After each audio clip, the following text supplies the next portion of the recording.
Welcome everybody to MogTalk episode 210.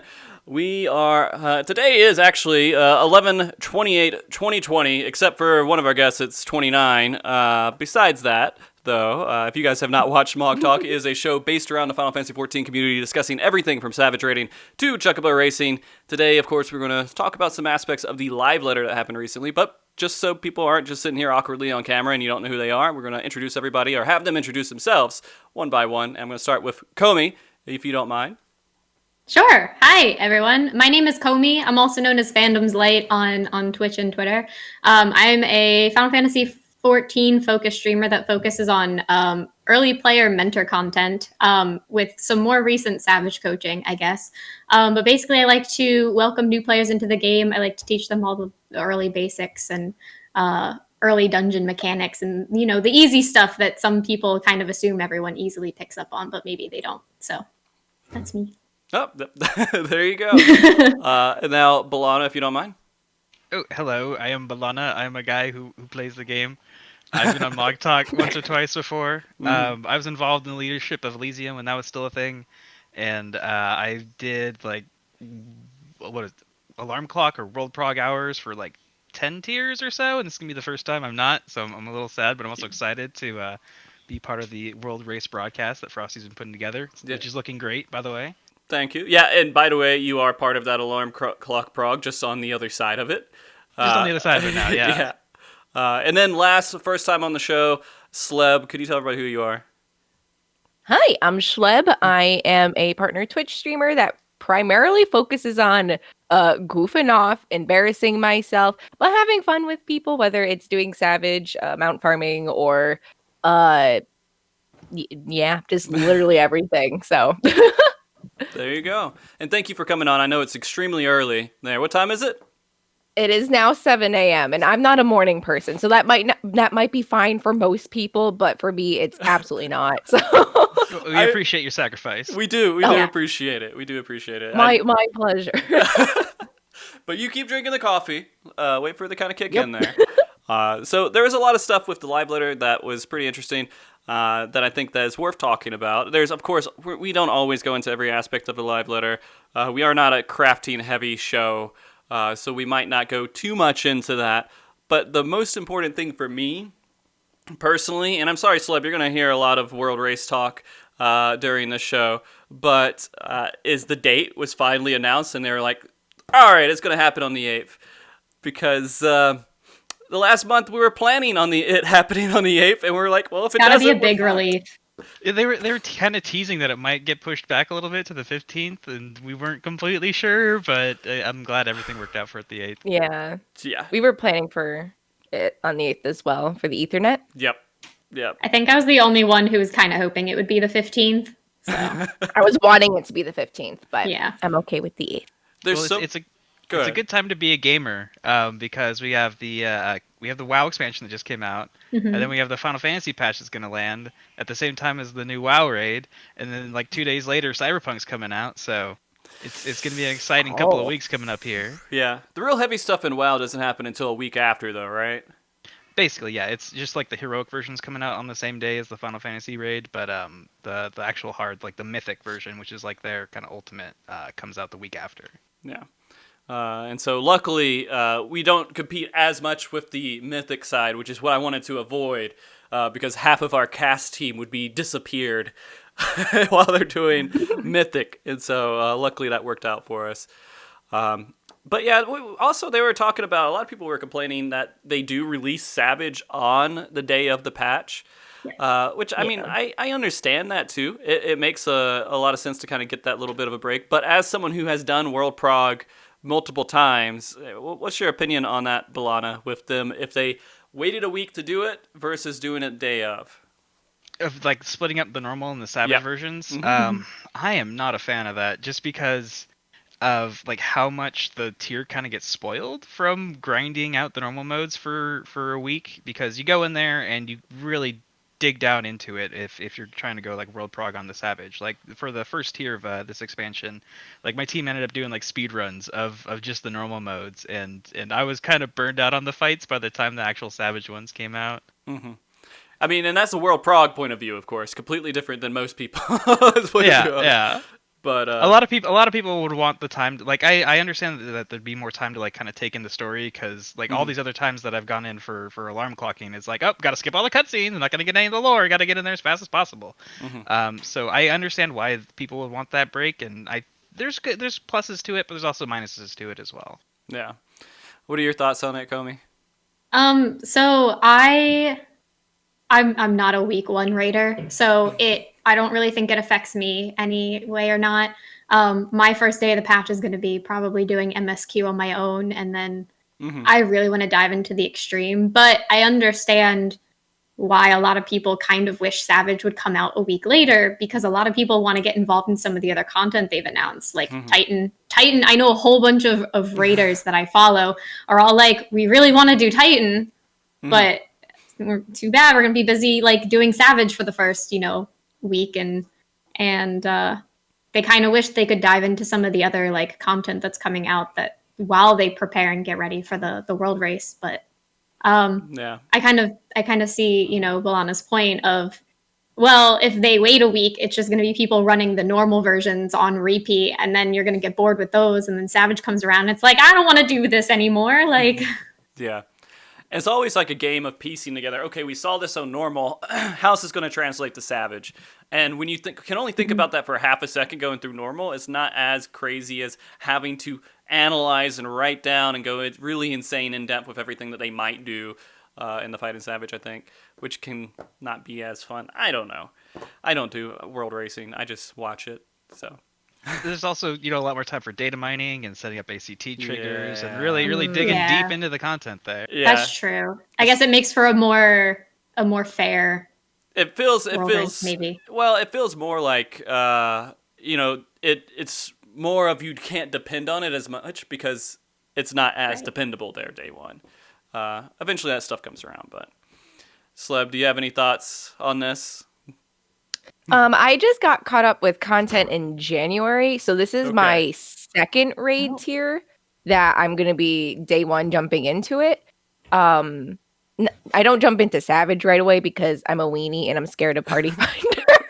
But it's okay. I'm afraid of Party Finder too. It's just so scary, and plus I play at like dead hours for NA, so like. Yeah, I get all the mysterious people. Well, do you play on NA or you play on JP servers? I do play on NA. Oh, okay. Yep, all of my friends in Japan play on NA, so I was like, okay. That's kind of interesting. I didn't actually expect that, because I know Party Finder and JP is completely different than Party Finder and NA. Oh yeah. Well, okay. Does the ping like even acceptable from? Oh JP? Yeah, I can clear Savage perfectly fine. Okay. It is better if you use a gaming VPN. I know the names of it are differently used, but like a gaming VPN, it does improve it, and it makes it like not easier, but like more seamless when doing it. But I don't really have a big issue because I've been playing with it mostly with high ping, so I'm just used to it. Okay. I do want to ask, since we mentioned it a second ago, we might as well bring it up, is Titan Unreal. This is Shleb, I don't know your experience with Final Fantasy XIV. Could you tell me really quick, because this will preface my question for Titan. So I tried playing in 2016, but I had no friends. I was a level 46 Lancer, so I had no idea what I was doing. And I after my free like month sub was up, I was like, I'm okay. Like it was good, but I'm okay. And so I took a break, and then Shadowbringers came out, and someone sent me the What Angel Wakes Me song. I fell in love with the song. I caught up on everything, and I have been in love with the game ever since. So yeah, I do like just about every content. The only thing I haven't really jumped into too much is Ultimates. Okay. So you don't actually have the previous experience of having to do Titan as it was current content, right? Nope. I wish I could, though. I wish I could go back in time and play, but... Unreal is kind of hoping for that, right? Yeah. They are... The thing that got me about what the whole Unreal situation with Titan is that they decided if you fall off, you're dead. I'm really glad they did that. I'm going to be completely honest, and I hope that if they ever do same. Leviathan, they do the same exact thing for Leviathan. Yeah. You gotta get that authentic experience. Exactly. Yeah. You got to watch everyone else succeed without you because you screwed up. It is beautiful. It is one of the things that I miss the most is because it adds this level of difficulty. If you get hit by a knockoff, it's worse than just dying normally. Like you are just out. But now we have knockback prevention now. Well, that's true. That's true. I wonder if that's going to work for... It's gonna be an interesting question to find out. Someone's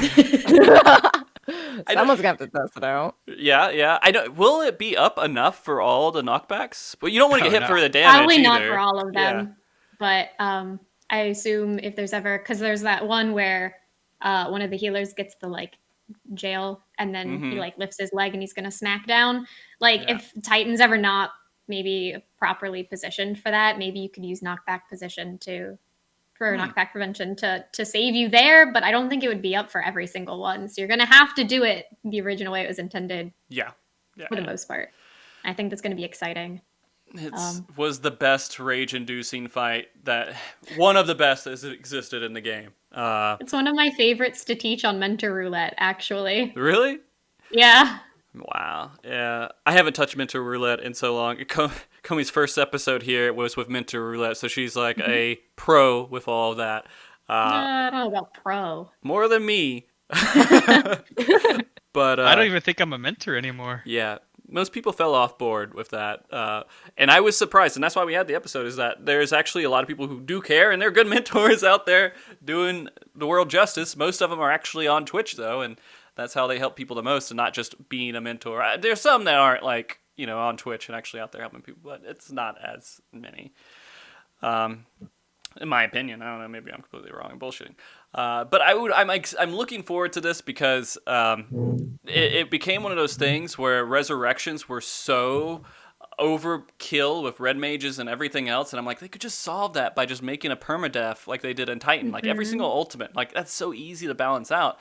And them actually bringing this back, I really do wonder if this is going to be a challenging fight, because people were a little bit upset with Shiva. They're like, I knew it, so it's easy. People who didn't know it, it wasn't as easy. But even knowing the fight going into it, are we much, what's the right word? Are we not as good players as we were back then? People, I think, really discount Titan Extreme, that it was actually a fight back in the day. Especially, Titan Hard in 2.0 when the netcode was extra bad and the positioning updating was awful. So you get hit by like everything. Yeah. But I'm just really excited to be fighting Titan for like the 10th time or something. Like, so we've got Titan Hard, Titan Normal, Titan Extreme. You fight him once in the main story. You fight him once in the Summoner class line. You've got him in Uwu. You've got him in Eden Normal. You've got him in Eden Extreme, and then Titan Unreal. So that's 9. Wow.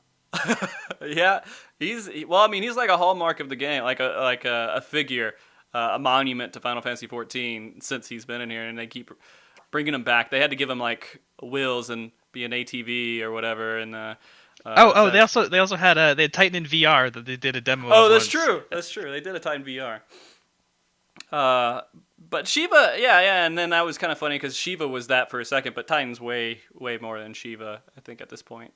I'm kind of glad they picked Titan. Like, everyone kind of assumed it would be Titan, and then there was me saying, nah, I think they're going backwards, and I think we're all going to get screwed with Ramuh next.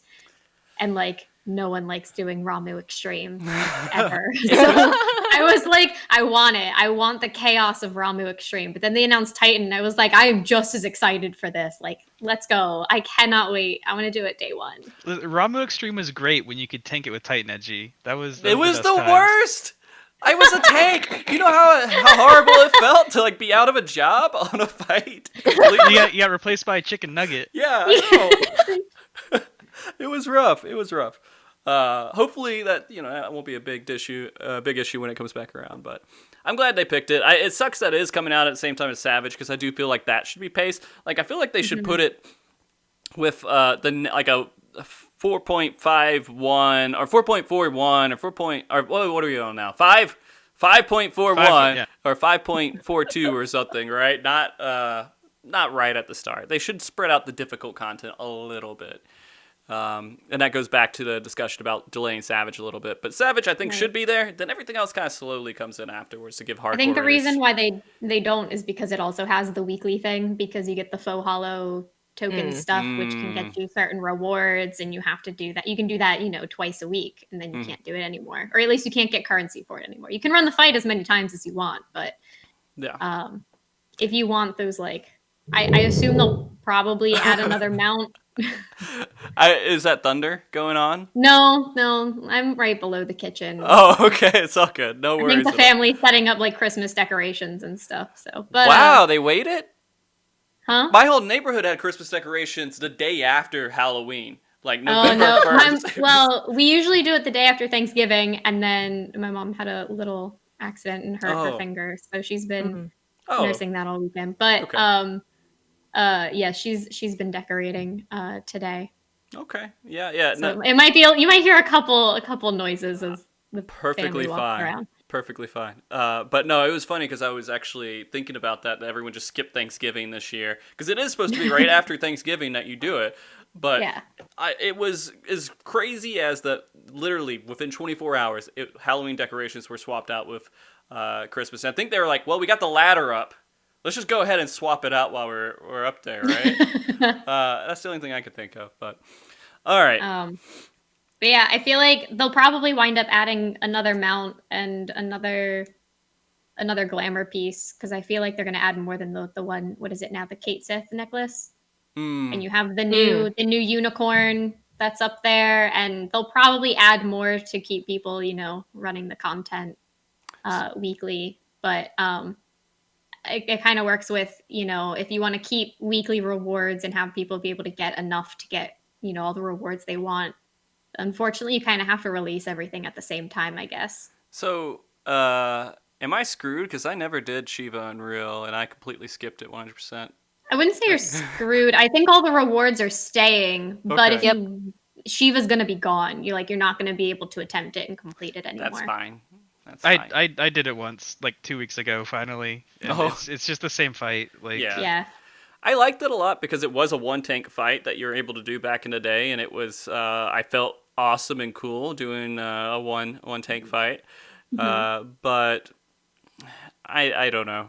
I had so much other stuff going on. I was like, it's okay. We'll let it go, and I'll be fine. But Titan, I'm expecting to do. So that being said, we can also talk a little bit about the new raid that's coming out, which is going to be Eden's Promise. We saw a little bit about that. They showed 2 bosses. Yes. They were the wolf Cloud boss. of Darkness and the doggo. Mm-hmm. Are you guys excited for the 2 that we saw? Yeah? I'm excited. I think I'm more excited for Cloud of Darkness, and I don't know if that's just because we've seen it before, but now it's been revamped, and we also actually got to see gameplay of it, or if it's just that I don't know enough about the Shadow Dog thing that I'm not as hyped for it. But the Shadow Dog gets a sword. It's awesome. Dark Souls. I don't know. I'm so excited for Cloud of Darkness, though. I am also wondering, and this is probably a stupid bad take, but are they just done with clothes for a lot of the bosses that we're doing now?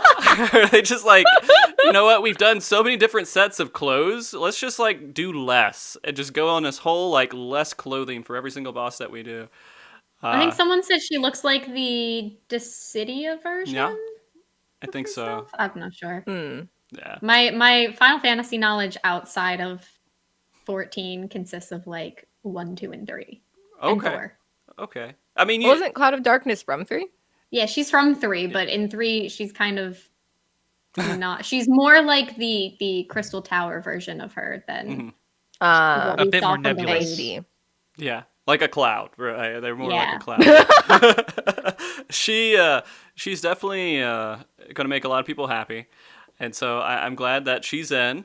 I think that I don't know what else we might see, but just these 2 alone are not complete. They're not primals. And so I'm kind of excited about that. Yeah. Because I was expecting primals, and then we got them. And I when you have a pattern It's really easy to like expect the pattern. This is fine. This is great. I think we'll get, this and this next. And then they throw in non-primals and my brain just like stopped. Like, wait, this doesn't feel right. It kind of reminds me of 4.0 when they did, Final Fantasy 5 and then Final Fantasy 6. And we're all like, they're not going to do 7, are they? Like that seems a stretch even for them. They were like, nope, here's chaos. And we're like, okay. Okay. Yeah. Okay. It would have been perfect timing. I mean, that's right around. Was that close? It was not too far away from the remake, right? Maybe 6 months or so. Yeah, that's true. That's true. So. But no, then they were like, here's your Final Fantasy 1 boss. Yeah. And then it was like, okay. I mean, it was a cool fight. I really liked, the chaos fight. But well, I mean, for 8, we got Eden, right? Right. So this one's like a lot of Final Fantasy 8 references, but then at the same time, they're like, no, this is Final Fantasy 14. This isn't Final Fantasy 8. I don't buy into that. A lot of people don't. For a second, because they said Tetsuya Nomura designed the last fight, and he also designed Ultimacia. Exactly. So I'm not going to be that person. I don't want to, get people's hopes up, because if I'm wrong, I don't want no responsibility. You don't want people coming after you. However, the evidence is there. There is evidence that leads us to that conclusion, and So my guess is the third fight is gonna be Ultimacia, and then the fourth one is gonna be Ultimacia like junctioned with Gaia. Yeah, a lot of people think Gaia is gonna be like the final, and that it's gonna be some Tetsuya Nomura designed with Gaia, and I think that sounds interesting. And I've also seen a lot of people say that the E11 arena is gonna be that one we saw in the trailer with the crystals in the background. We saw like the crystal with Garuda in it, with the Leviathan and Titan, the ones that we had imagined.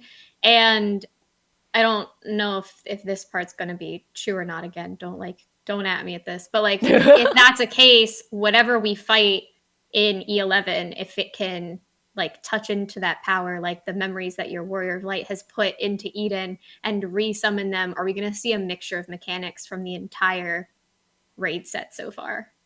I can see it, like a mini ultimate in a way, kind of like throwbacks. They did say E11 is going to be a good prog stopper. So yeah, I'm guessing it's going to be like Air Force, where like they will show the thing on the screen, and then it'll do mechanics based off of that. Oh yeah. Along those lines. That would make sense to me. And so there was a fight, by the way, Shleb. I don't know if you're familiar. It was, what was it? 010? What was it? It was in the middle of the second tier. Third fight of the second tier of 07? Omega. Yes. 07? Yeah. And basically you had a machine come down and he would like have a screen in the background, and it would show like an image of was it Sabin is in the background sometimes, or am I imagining that? Dataluma or like Ultros or like other things, and then it kind of like summon them down. Yeah. Into the fight. Yeah. I've done the normal version of the fight. Oh, okay. So yeah, it's interesting. And if I'm ever treating you like some ignorant Final Fantasy 14 player that doesn't know what there is, okay. It's okay. Let me know. But yeah, no, it was. It's interesting to see if they would actually go that route. The thing is, people have complained about the third turn for a while because it's always been kind of a pushover, and him coming out and saying it's not going to be a pushover, I'm a little concerned that they might actually try to go a little too far with the difficulty. Well, it was brought to my attention today that the third turn, I guess on the final set of raids, has always been kind of a difficult one. I haven't done Savage raiding in past content, but apparently 011 with Omega was like really difficult for some people. And then what was it in Alexander? Cruise Chaser, yeah. Cruise Chaser, and also Living was Liquid. Also and yeah. So like I'm not sure. I wasn't a Savage Raider until Shadowbringers. So but no, they've had some. I can't really. They've had some solid third turns. I mean, A3S was the most popular one. And sorry, my dogs are stupid in the background. But you're just being dogs. We love them. You say A3S was popular, but it almost killed like raiding in the game. It did, but it also redefined what we expect from raids, right? And so it kind of like broke everything down and then brought it back up, and we were starting to build on that foundation. That was A3S, and I think that was an awesome thing. because we want difficult fights. We had to become better players at that point to have them, and so I think that's what happened with it. Yeah, I think people are just thinking that E7 was so much of a pushover that, I don't know, that might skew things. I personally thought E3 was hard. I thought E3 was hard. I don't know. Maybe I'm just not a good... It was my first time Savage rating, but... Leviathan was like, for me, okay, I was tanking, so maybe that was the difficult part, I guess, was... or difficult for me having an opinion that it was hard, because what was happening was it was a stagnant boss that so E6S, I had to move the boss around, I had to position it in the right spot, I had to know all the different things. E7, I was like, it's right there. I just got to go to point A to point B. Click on the button here. Black Smoker still gives me some PTSD. I stood in front and just sat there. yeah, you actually did the easy job. Yeah. I was no. Once it was the fight that I had to sit in the front, and I looked back and I was like, are they gonna do it? Are they gonna mess this up again, or are we good? And so I don't know. Maybe it was different for other people, like you were saying, but I hope they do step it up from that, at least from my perspective. But like E7, the Flock of Seagulls boss had like a lot of potential in its mechanics with like the portals and stuff, but it seems like they just really kind of like nerfed it down, because ultimately the solution just became either go 1-2, 1-2. Right. Like, it would have been difficult if there wasn't a solution to it. Yeah. Right? If there was if there's like some random elements to it, it would have been. If they had really made random elements to it, that would have been awesome. But instead, it just looks complicated. Like the first few times you look at it, you're like, we're never gonna figure this out. None of this makes sense because there's different colors everywhere and there's beams going all over the place, and you're like, what am I looking at? But then as soon as you kind of puzzle it like and piece it together, you're like, oh, I stand here, now I stand here. And like you just go back and forth. And I wish if it had been more random, it probably would have been more difficult because then you'd have to pay more attention.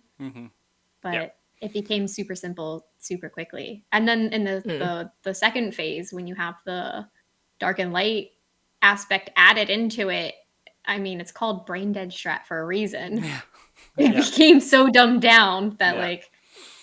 It was really too easy. And so if they up that difficulty and this becomes a wall, and then the next fight after that is even harder, we may not be able to cover the world first clear our 2-day event that we're doing. Yeah. A part of me hopes we can, but at the same time, I kind of hope that difficulty is there. God, we haven't had a tier go 3 days in quite a while, have we? No.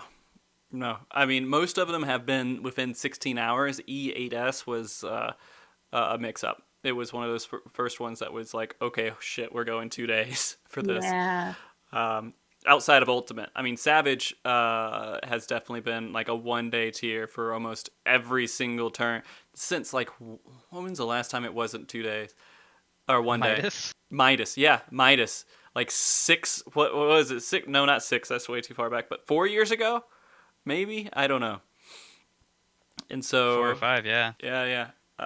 So it threw us all off. And if they're going to increase it again, great. But I don't... For me, what we're doing right now, that would kind of suck a little bit. But in the end, it is what it is. We spend 2 days covering it, and we'll make the best out of it. It'll still be exciting. Can you imagine not clearing the third turn on the first day? That would be a surprise. Like I don't trust anything Square Enix says, anything that Yoshi says about difficulty, since he said, "Oh yeah, Gordy's is going to be somewhere between second and final coil, around there." Yep. I think you also have to take into consideration the fact that they've kind of made, I guess, Savage content easier overall because they wanted to include more players into it to have like more players be able to do it and clear it, which is why Ultimate became a thing afterwards. But like if they're saying, hey, this is going to be difficult, well, for your super hardcore raiders who are literally going to be putting 16 hours a day into this, is it really going to be that difficult for them, or is it going to be difficult for the more casual people who are now getting involved in Savage because maybe they couldn't get involved in Savage before? Yeah. Shleb, I should ask you kind of your opinion on difficulty overall with Savage and how you think it's been, and if you would actually want more difficulty from your point of view, or would you want it to be about the same? So the only Savage I've done is both Eden tiers. Not to completion because but by the time I got to E3, E5 came out It's okay. anyway, so it's kind of a mess. But when I first got into it, I thought I was like, how are you supposed to know like anything is happening? This is like I didn't really get it. But then once like it's with like anything, once you realize like everything is just scripted, like I don't know. I find it pretty easy once you get it and once you know what to do. So I wouldn't mind any jump in difficulty. Obviously, making it like ultimate level would be no bueno, but yeah, I think a good jump in difficulty would be nice. Okay. Yeah, I mean it's one of those things where the difficulty, if you can make it more difficult, great, but you have to understand it's always going to seem really easy for the people who are planning and day oneing it and going crazy with it. They put a lot of work into it, and so those are people you shouldn't really tune for. Right. Because they're of course going to figure out the puzzle, and they're of course going to do it. Because if they tune for them, then we get the same thing as we have with Gordius, where people don't make it to the fourth turn. Or like when Gordius was out, I cleared turn 3, and I was like, I beat the tier, I did it. Yeah. So I mean, it's one of those things where I hope. For some reason, it feels like Shiva's difficulty is the right difficulty. They just need to change it a little bit from how they did it. Because having a 1-minute cutscene in the middle, it has its benefits. But at the same time, it's not really too favorable for a lot of people progging it. You get past Light Rampant finally, and then you do ads, and you're like, cool, here's this really cool cutscene that's fun the first time you watch it because it's a neat experience, but then you wipe, and it's like, shit, now you have to go through Light Rampant again. Yeah, that's the other thing I noticed. They like making the difficulty really hard at the beginning for the last fight, and then toning it down a little bit afterwards. For example, Titan was rough. That was rough the first like few minutes in phase 1, right? Because you're dodging, you're timing. Your first learning, Yeah. And then, Light Rampant is the thing that throws everybody off. And they have to make it to... I guess that was a door mechanic. It felt like a door mechanic where if your team can't beat that, then you can't beat that fight, I guess. I don't know. Yeah. And also to have that huge spike in difficulty after the joke of E7. Yeah. Like, E7, you're like, wow, okay. That was nothing. Let's go into E8. And then people were stuck on Light Rampant for a while because it was like, what? None of this makes sense. E7 looks really scary, and so it gives such a fake confidence. Like, you look at it and you're like, holy crap, there's no way I can do this fight. This is going to be impossible. Then you figure it out, and you're like, that's every fight then. Let me go into the next one. Oh, it looks scary. Whatever. I just beat this other one. And you go from this difficulty to this difficulty, and it's like, holy crap. And I hope that doesn't happen with I guess, the transition between E10 and E11. Yeah. But even then, maybe E11 to E12. If E12 is going to be even harder than 11 afterwards, like, hopefully it doesn't creep that much. We'll see. I don't know. We'll see. I'm excited to see what they do. Again, I'm kind of with Balana a little bit. I don't always trust Yoshida because he likes to troll people a lot, especially... I mean, and a lot of it's, stuff that he does because he feels like it's the right thing to do. For example, when he was like, stop calling me the director of Final Fantasy 16, that's not really released. And then like a couple weeks later, he's like, hey, look how involved I am with this game. He's not the director, he's the producer. Come on, get it right, guys. But he's funny. He'll say some stuff, and then I think he likes to see what everybody's reaction is after. When it comes out. But I think we're going to see a difficult turn. I just hope it's cleared in 2 days. That's all. If I can get one clear on stream in 2 days, I'll be happy and I can sleep for the 5 hours before I go to work the next day. So we'll see. All right, so other things that they got going on. Do you guys play a lot of Blue Mage at all? I do a little bit. Yeah. Balana, you mobile mount. Yeah. That was fun. I still haven't done a lot with Blue Mage at all. But, going on to see, like, that they're still going on with it. It's going to get to the next level. 70, right? That's right? Yep. Mm-hmm. Very excited. Okay, so disappointed, but excited. Okay, explain that to me a little bit. Yeah. No blue cob. No blue cob. Biggest disappointment is that they won't allow blue mages into UCOB. Okay. The reason they gave was that they didn't want people to get like the legend title from cheesing it with blue mage.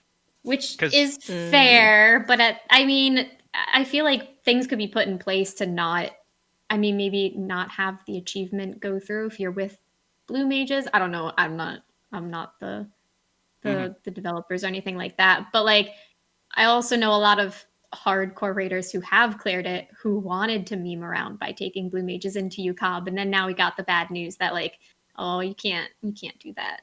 Well, it'll be too easy now. Mm-hmm. It's like all blue mage clearing it, I could see maybe giving the title, but the thing is, like, you could bring like 1 or 2 blue mages into a regular party and just have them like white win through everything. Mm-hmm. Yeah, so I understand it. It is goofy. As someone who just got her first legend title, like, I don't care. I don't care. Let me meme around with blue mage and get my ass kicked by Bahamut anyway. Like, maybe that should be it. Like, if you have the legend title, then you can go with blue mage with it or something. But then it's like, oh well, we're locking people out from it. It becomes a bunch messy. You can't please everyone, unfortunately. Yeah. But it'll be cool because I assume they'll probably add in achievements for clearing Omega with Blue Mage, Omega Savage. I really look forward to. We saw the Suzaku kick as one of the spells, which will be so cool. Mm-hmm. I'm looking forward to the spell additions. That's pretty much what I like to do with my Blue Mage. Is I'll level it up and then I'll go spell hunting and I'll get all my spells in my book and then I don't touch Blue Mage anymore. But I think the fun of it for me is finding the spells and then trying to clear those fights with a bunch of other blue mages. Yeah, I think, and they were talking about this, and he commented, Yoshida did, was like, how are you supposed to do Hello World with blue mages and how it defaults to mechanics and everything, and we'll see. It'll be an achievement. You said everybody stack up and press down and back. You're done. Easy. Okay, maybe that'll work. But then again, like I'm not. Blue Mage is one of those things that I was excited for, but at the same time, I just didn't have the time and ambition to go very far into it. But it's they've done a lot of content around it. I didn't think they were going to do this much content. I thought they were going to let it be like Chocobo Racing, where they just kind of let fade off to the side and just not exist anymore, really. Well, it's doing what they do best, and that's rehashing old content, just putting a little bit of a new spin on it, which is great. They can do a lot of stuff with rehashing old content. Like they can add, hardcore achievements to fights to where you have to do fights in a certain way, and I guess that's Blue Mage, right? I guess that's how they decided to do it, which is interesting. But they still haven't released a new limited job or any information on that. I thought that they were. When did Blue Mage come out again? That came out right before this expansion. It was in 4 or 5. Yeah, I think that was it. Do you think that they're going to announce another limited job on the next thing that they do? The February thing? Yeah. Possible. Beastmaster. That's what everyone wants is Beastmaster. Yeah. It's getting hyped up so much. It's all over the place in Baja. It's definitely what it's going to be.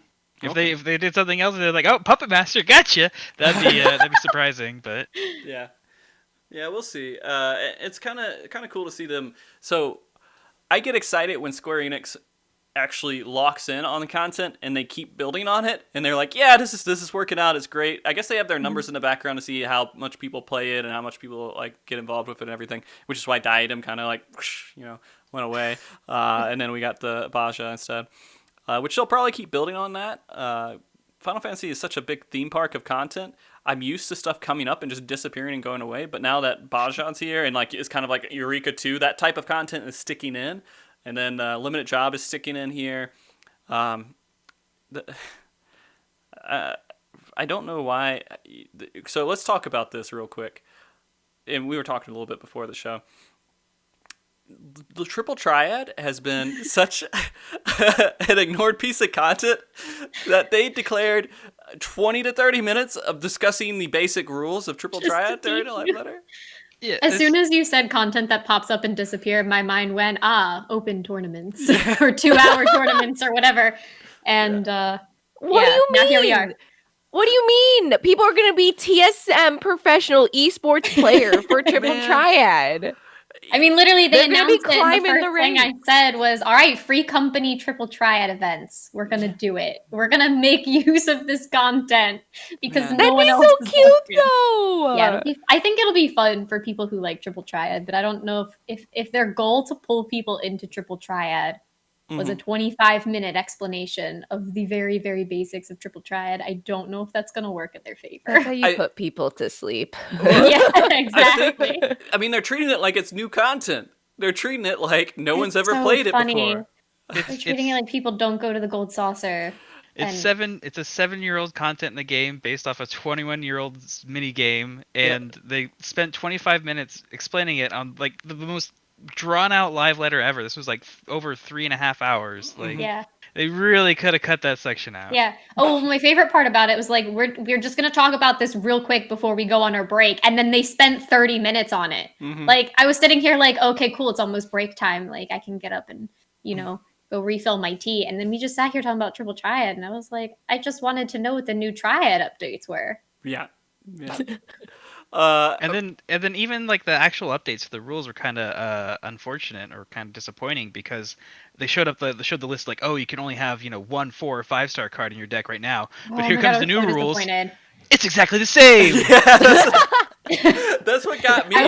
Because I saw that and I was like, oh, are they actually going to make it to where you can have more 4-star cards on there or something? But they're just like, oh, we just make the entrance a little bit easier. It's okay. You don't have to have that rule anymore. Which is kind of a downer for people getting into it, because that was something to work towards. Like, oh, I can make an even stronger deck if I get more cards. All right, let me progress through this. And now it's just, that's not even a thing anymore. I feel like that's kind of unfortunate. I wish they had just made an extra tier of, well, if you have this many cards, now you can use 2. Right. Like I don't even need a whole deck of like 4 and 5-star cards. I feel like that might be overkill, but like give me more than 1. Yeah. I think they just thought the cost of entry was too much for people to get into it. And so they were like, no one's really playing it. Let's go ahead and re-explain it and make it easy to kind of get into a normal game. I do like the new draft rule, though. I think that'll make some tournaments a lot more interesting now for them to be like, here's random cards. Well, good luck.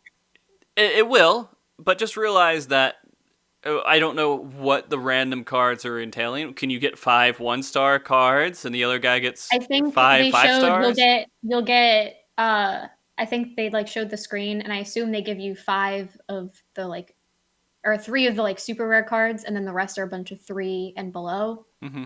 So you can, and then you with that you pick the 5 cards you want to be in your deck, but it's random which ones you're initially given to then rebuild your deck with. And I don't know if that's just all of the cards in the system or if it's from all of the cards you personally own. I think it's not the ones you own, yeah. Right, it has nothing to do with your own deck, which kind of kills the deck building for the tournaments because they're all going to be draft now.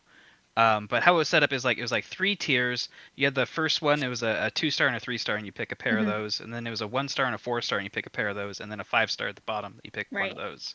But I think the draft is only for the 2-hour tournaments. Of having I a think 4-star and a 5-star. The bi-weekly ones are still going to be... Are they going to have bi-weekly still? I thought they were getting rid of it. No, I think they're still keeping the bi-weekly. This is just an open tournament for like 8 players. Oh, okay. I think they're still keeping the bi-weekly one. If they do that, then that's fine. Triple Triad, I'm going to let you know, MogTalk started when Gold Saucer was coming out. And it was one of our first episodes was talking about Chocobo Racing and Triple Triad and all the things that they're having in there. And I was so excited.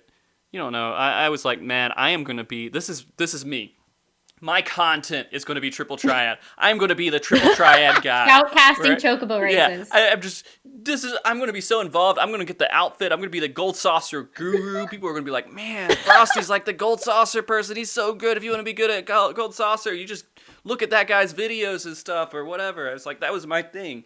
And then it was just flopped. It flopped, man. Aww. It was like, Triple Triad tournaments were a mess. They were horrible because people would just make alts and then they would just battle themselves and just boost their own score, and it was just so bad how they were doing the tournaments, and it was broken. So they kind of fixed that going forward, but it was already gone by then. And Chocobo Racing turned out to be laggy Mario Kart, and then like oh my god, there's so many other things that they just kind of let go a little bit, and so that dream died. So you could, if they would have made solid, attempts at all of this content, you'd be talking to a completely different Frosty at this point. I'd be wearing Frosty that gold who saucer believed suit. in the gold saucer. Yeah. Well, as at least you're not, the guy that every time a new minion comes out, they have to add new stats and abilities for Lords of Verminion to it. I think they just copy and paste, man. They just look and they're like, all right, this one looks like he'll be this one. Let's add a couple numbers, take away a couple numbers. Okay, we're good. Go. I wouldn't know. I haven't played Lords of Verminion in ages. I literally only do the weekly, and by the weekly, I mean I pick the Gubu fight. That's like one of the really early ones, and I just do that 5 times because it takes a minute and a half, maybe, just for my weekly MGP. Yeah, it was big value during the event. Yeah. I got first place in Lords of Verminion tournament the first time I did it because they give you all these bonuses when you do it the first time, and so I just completely decimated the 3-4 other people who were doing it. And it was fun. I still to this day will say that they need to change the Lords of Verminion format to be more like a tactics game, like doing it where each one has its own little abilities and it plays like Final Fantasy Tactics but with minions. That would probably get me back into the mode I was when we first started MogTalk, and I would be like, I'm going to be the minion tactics guy, and that's all I'm going to do for the rest of my career. But are you guys at all going to do the triple triad tournaments, by the way? Are you going to invest any time in it? I probably will with my free company. Like, if my free company, everyone wants to do an event or something, I'll be like, well, if there's 8 of us ready to go, let's just go do an open tournament and just have fun between us. Yeah. I don't know if I'll ever do it against random people with a serious intention of hardcore destroying someone in triple triad, but it is pretty cool in that sense because the draft stuff makes it to where anyone can come in even if they've never done it before, and they yeah.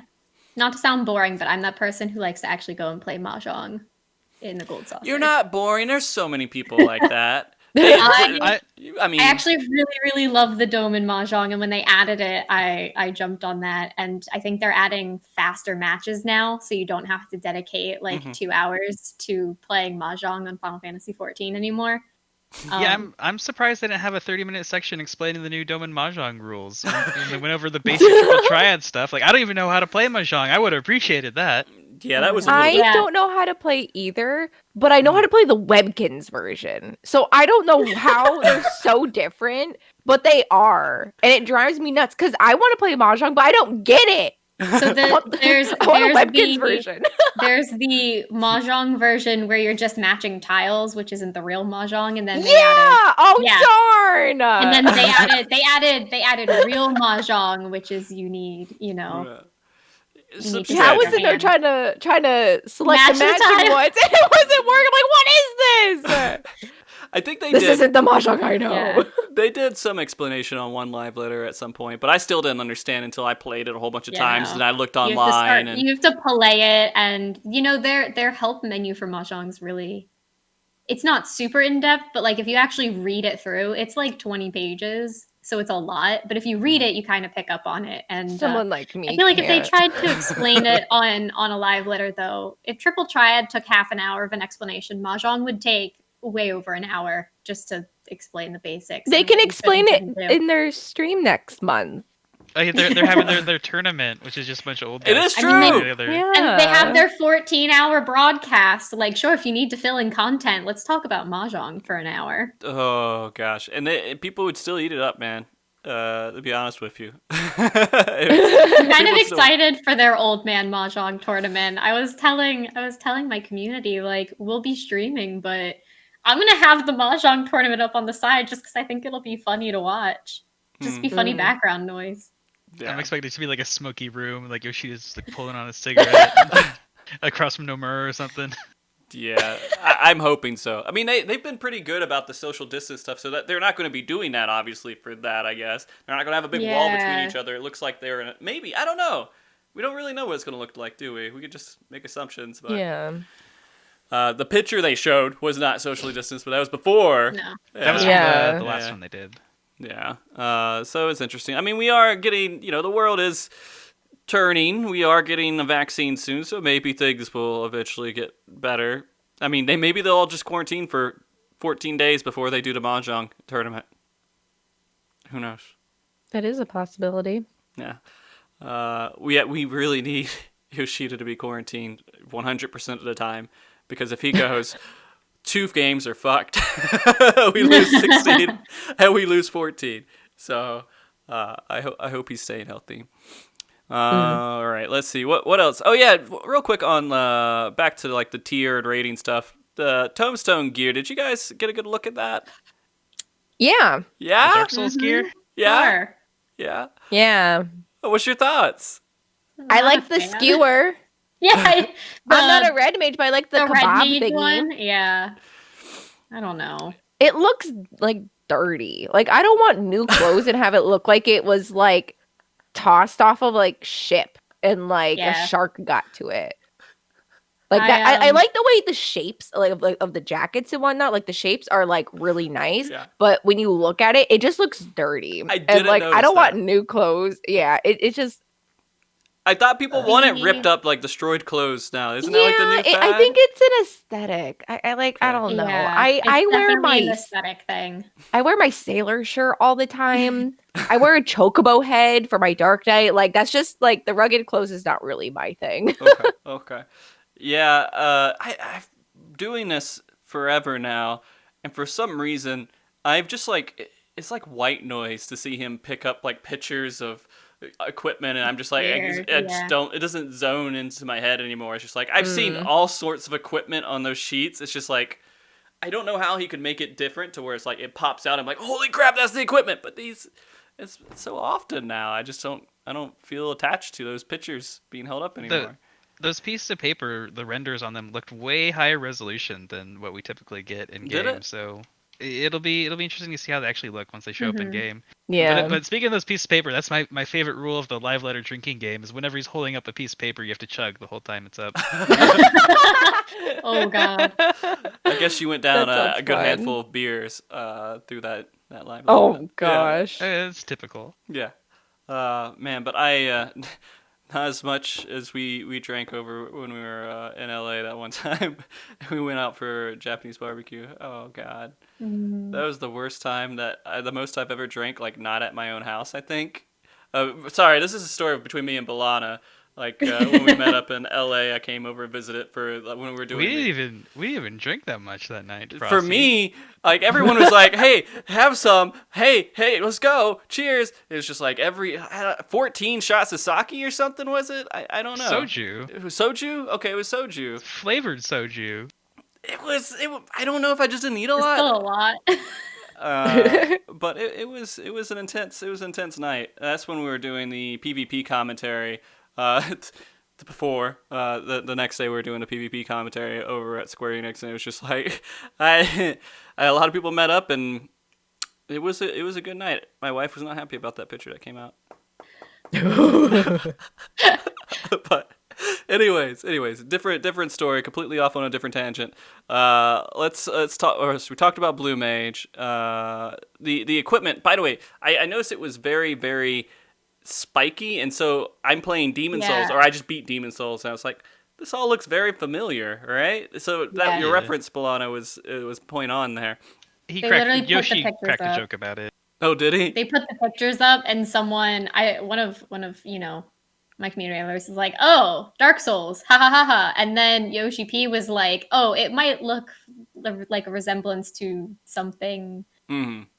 Demon something, and like I guess the Japanese fan base kind of got a kick out of that, and then he was like, oh wait, I should probably like make it clear there's no collaboration, like wait.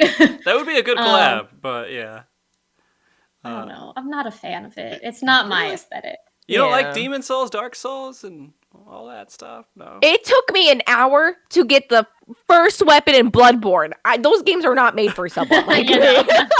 No, not for me. Now I really want that collab though. Like if a Chocobo showed up in like Bloodborne 2, like in the middle of nowhere, it's just like, yeah, that would be pretty good. I'm kind of wanting it as now. long as you don't have to kill it.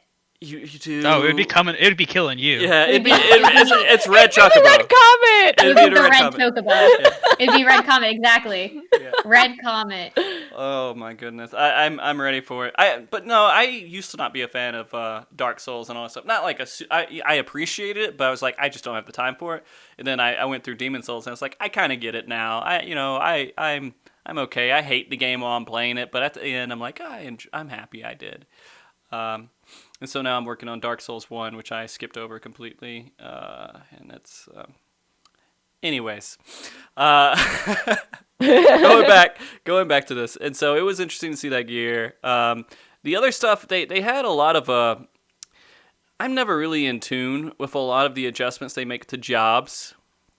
But they went pretty big into Monk. Yeah. Do any of you guys play Monk? I don't play Monk, but I Nope. saw a wave of Monk comments on my Twitter after the Okay. different announcements. Yeah. There's some mixed feelings. I'm going to probably have to do a Melee show sometime next week, or not next week, next month. And I think that we'll have those discussions then, because I am so clueless when it comes to Melee, because I've skipped over as one of my weaknesses. But it is exciting to see how much they're changing. I mean, they're pretty far into the expansion at this point. I guess every once in a while they make one job like really heavy changes, right? Around this time. Right. I mean, they did it to Ninja early on this expansion too. Yeah, but I mean that's like early on. They're like, oh, we messed up. Let's fix it. It's usually not like 5.4, Right. 0.4. So we'll see. They're also making minor changes to some of the other jobs. The Dragoon, Bard, Scholar, Red Mage. They just said like nothing's ups. getting nerfed, so I assume we're getting potency increases for these classes. Yeah. Yeah. Bard needs it so bad. Bard needs it. Bard needs it. I was a definitely. Bard main when I played the entirety of Final Fantasy 14, Right. and I jumped into Savage raiding with a Bard, and it's known as like the weakest job to go into like Savage raiding with, and people are really rough on Twitch about it, and so people would always make comments about me playing Bard. And Really? I didn't get it at first. Oh yeah. Okay. Yeah, so I switched to Machinist, and I've been in love with it ever since. Oh, but okay. yeah, I have a special place in my heart for Bard. Yeah. I feel I'm bad. glad Scholar's getting it. Oh yeah. Yeah. Scholar. Because I feel like, well, I'm a White Mage main, but I feel like White Mage finally got its shining moment with Shadowbringers in its additional, moveset from 70 to 80. And then you had the Astros and Scholars who were like yelling at us, like, nerf White Mage. And I was like, no, please don't. We've sucked for 2 expansions. Like, come on, let us have this. And then Astro finally got their changes last patch to kind of help with MP balancing and card draws and stuff like that. But we kind of forgot Scholar existed, I guess, because Scholar's been kind of poo-poo since Shadowbringers came out. And like all my Scholar friends, and Scholar's my second favorite healer probably, but I haven't really touched it much this expansion just because it hasn't been as fun to play. All my Scholar friends are like, hello, we want some love too. And it's nice to finally see that Square Enix is like, okay, yeah, let's look at Scholar for a minute here. So I'm really excited to see what they change for that. It's just gonna be potency. I can't imagine anything else. You get potency. That's it. I hope it's potency and possibly some MP reductions. Yeah, I can see that. Scholar's MP issues, what I've been hearing the most complaints about. Yeah, I think the MP has been an issue for a lot of my Scholar friends. So I'm hoping to see MP reductions more. Okay. But also potency increases would be nice too.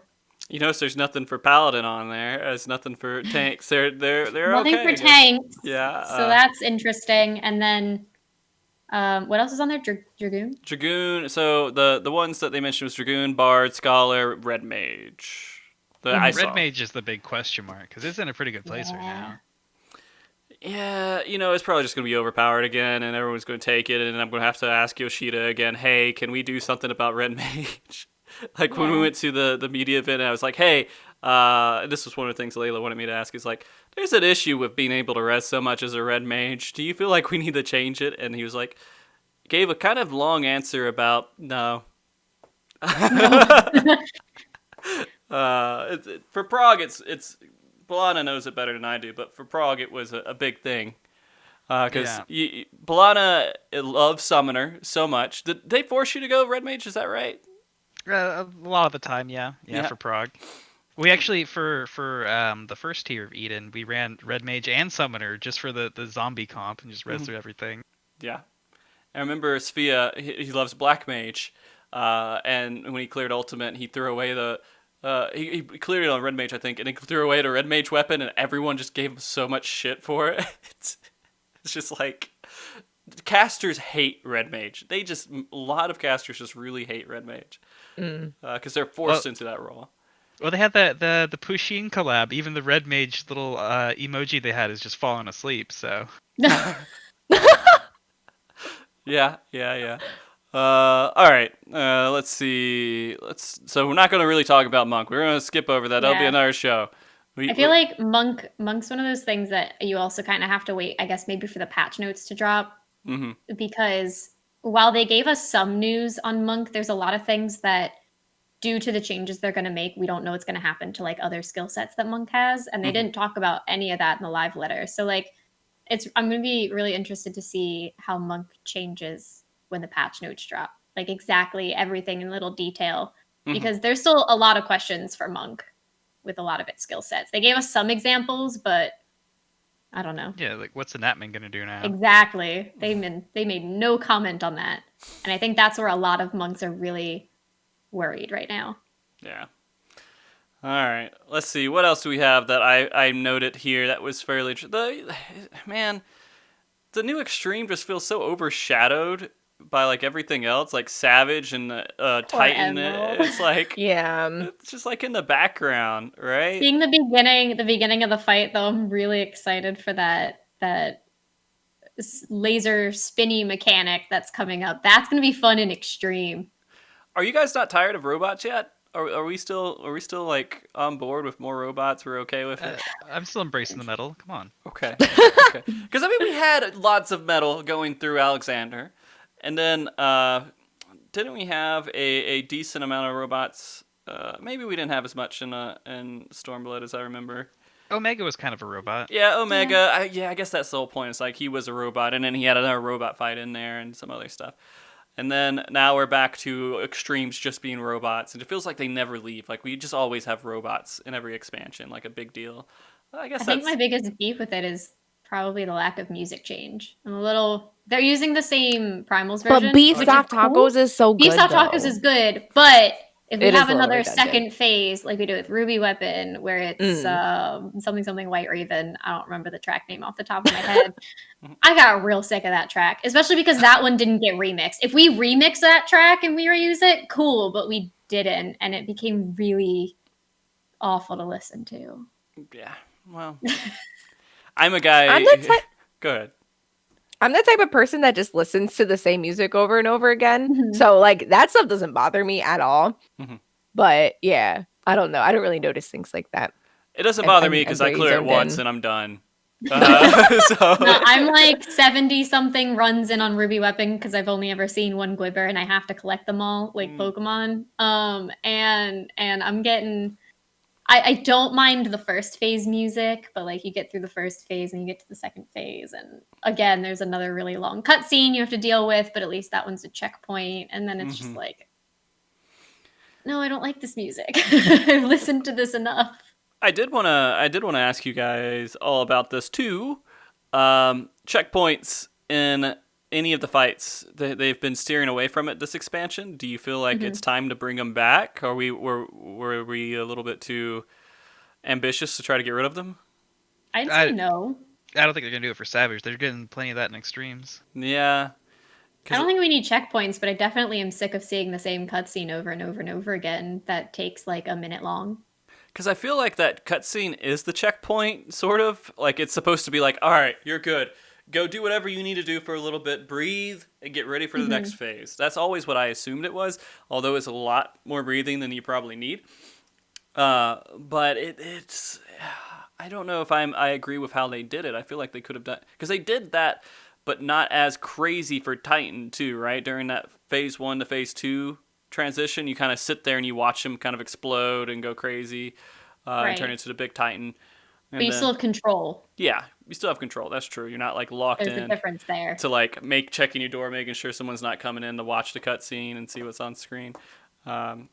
But it was Zervin that broke that trend, and with that whole cutscene was like, this is what it's like to chew 5 gum, and then yes. Yeah.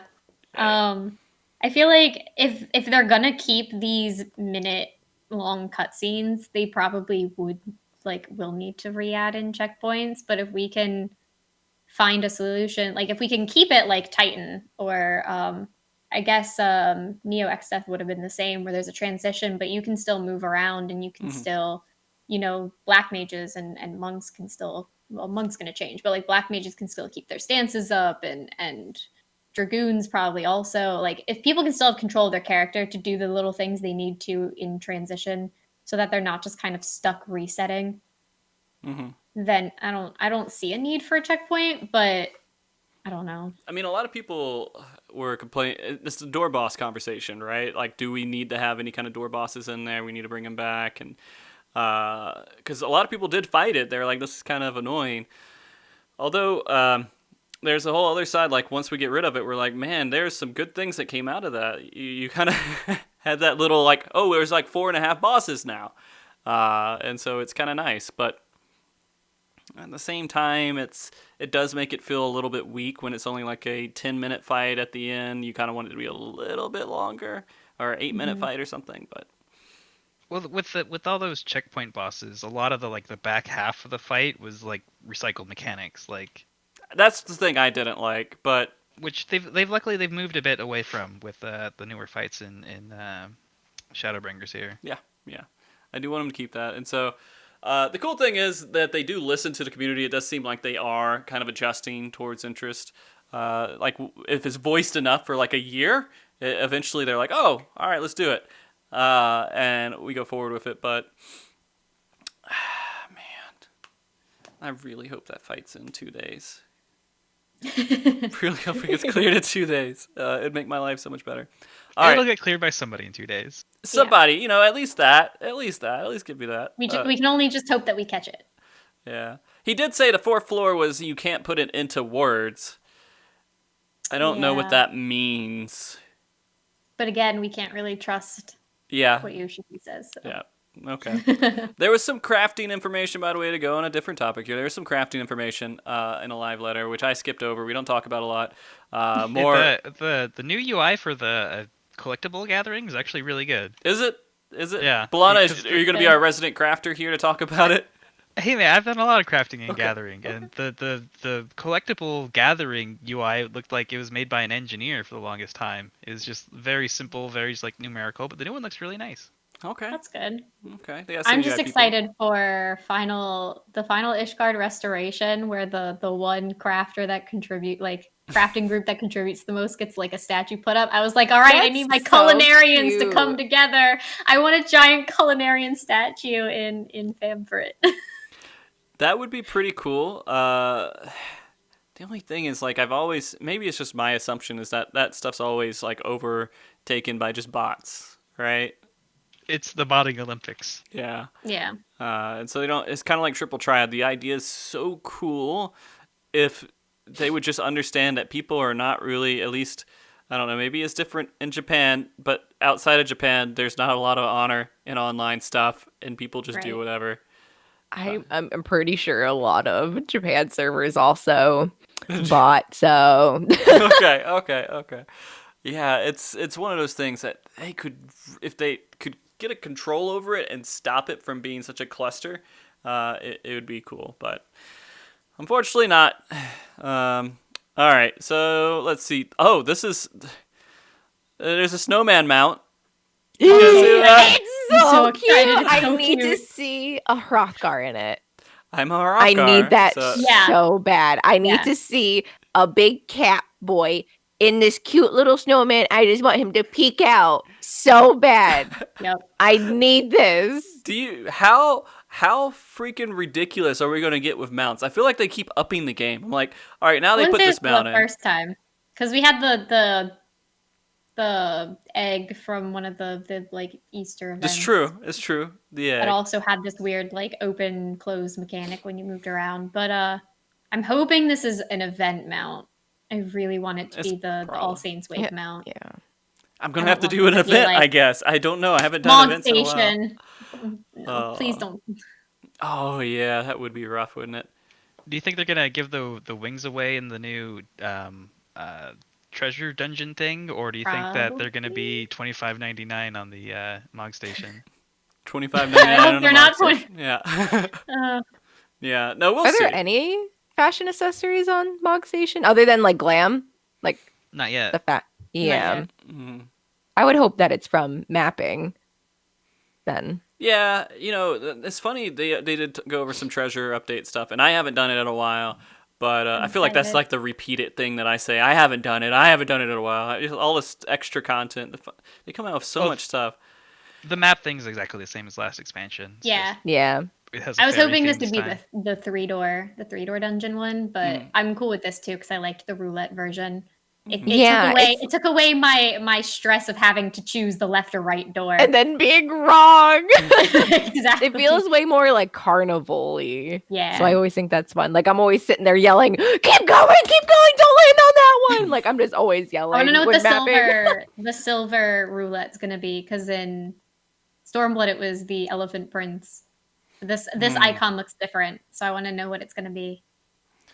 Man. He actually got surprisingly far in the little demo. He got really far. Mm-hmm. Like the live letters are like going on a really long time, and he's like, "Oh, he's getting it right again." All right. Like leave it to Yoshi P to burn through all of his luck on the live letter. Man.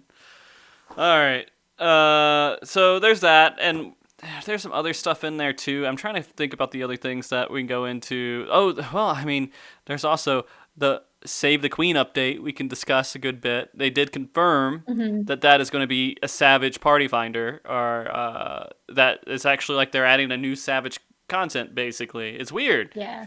Easier to access than the Valdesian Arsenal. Yeah, thank God it's not going to be that huge pain in the ass anymore. Like trying to queue in the same instance, and then somebody snipes your portal, and you can't get your healer in, and now it's just going to be, you're going to be able to do a 48-person group through the party finder. That's amazing. Yeah. Is the Savage 24? Right there. No, the Savage is 48. 48. Is it 48? 24. Oh, okay. And with normal, you can queue in on your own. Savage, you have to queue in with a pre-made party.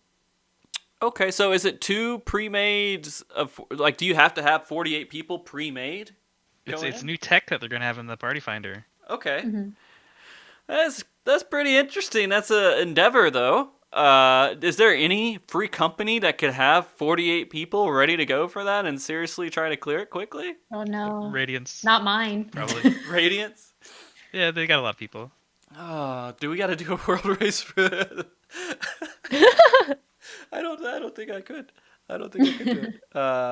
But that is exciting to have, like, we haven't had BA was one of the first ones that were like, this is a large scale semi-difficult content. Now we get what can we even imagine from 48 people into a Savage content? Are we looking at similar things to what we would expect from the large scale 72-man dungeons that we're dealing with, or the Big Alliance stuff that we're doing right now, just scaled down a little bit, or the difficulty gets ramped up and it's just less people in it? I don't know. I can't even imagine what that's going to look like.